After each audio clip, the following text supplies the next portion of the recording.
Well, hey, this is I think this is the 12th one I've done. These are the prospect perspectives that I kind of got away from, and had a bunch of them already written out and people that I was going to do, and got away from it, got a little bit way too busy, and I wasn't doing them. So we're going to start those up again, alright? This one, I'm going to take 2 from each division as I go through. I'm not going to do the heavyweight division right now, but I'm going to do the cruiserweight division. And I'll do 2 from each division that I think are upcoming prospects and stuff. And I won't redo the ones I've already done. If you haven't seen those, you need to check those out. But I'll go through what I think, they're good along with their bad, what their potential is, maybe some inside stuff, who knows, and bring them to you so you can actually start checking these guys out and say, hey, I want to follow this guy, I think this guy's going to be pretty awesome. Like I did a Bigragu, I did Saul Alvarez, before ESPN did him. And, just a little bit in there to get you thinking about it and checking these guys out and giving them, say, whoa, oh yeah, we can follow this guy now, he's solid. The first guy I'm going to start out with is in the cruiserweight division is Lateef Kayode. He's 15-0 with 14 knockouts, and he's 27 years old, so he's a little bit older for the prospect, but at the same time, coming into it, you got to give him his props. He's massive power, as if you couldn't tell with the 15-0 with 14 knockouts. Massive power. Every shot he throws is with power. If he's just jabbing you, it's power. If he throws the right hand, it's power. If he throws the hook, it's power. He hits the body, it's power. Everything he throws, he is absolutely teeing off and doing serious damage. He has a nice high D, but at the same time, he tends to drop it when he moves back. So he'll come here, but when he moves back, his hands drop. When he gets out, his hands come down. It's not a good thing to see, but he's got some new people in his corner. Maybe they'll be able to work on it.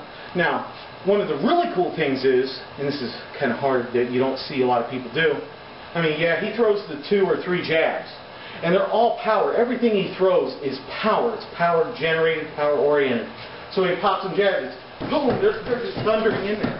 They're just hammering down. And it's not like he's throwing them slow, because he can pop, and he can hammer them down like that and really land solid shots. But the thing he does do that most people don't, occasionally you leave right hand, and that's great. But he'll double it, or he'll even triple it up. And all of them are with power, lots of power.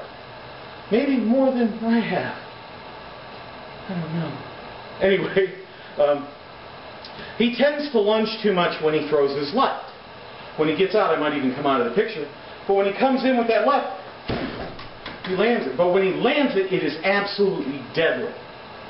The guy is freakish when it comes to finishing off his opponents. The second he senses the blood, and you'll notice he's vicious with the body punches. The second he backs you up,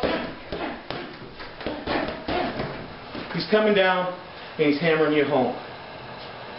Monster power in the right hand. But, as you saw, when he gets out there, he tends to start getting a bit wide on his punches. When he's hitting you, he's coming wide. His stance is open. And he can be hit and he can be countered. As I said, he's got 9 of his 15 opponents have winning records. So that's a good thing. You like to see him have more than 50%. What is it? 150 wins, 89 losses, 14 draws, 60% winning percentage, 35% losses, the other 5% are draws.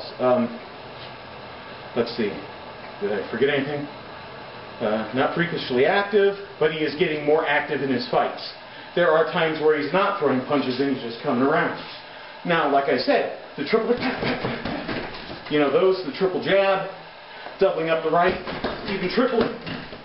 When you see those kind of shots, scary stuff. Oh, and as of 2008, he finally got Freddie Roach in his corner. So he's got good speed, great power, 2 things you cannot coach.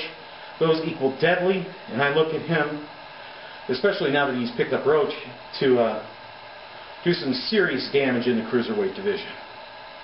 Alright? Well, oh, he's 6'2", so that's great. That's good height for a cruiserweight. That's about it. Yeah, I think we're done. We done? We done? Guardo, we done? We done? Oh, sorry. Hey, this is Bigragu. I'm out. Keep punching.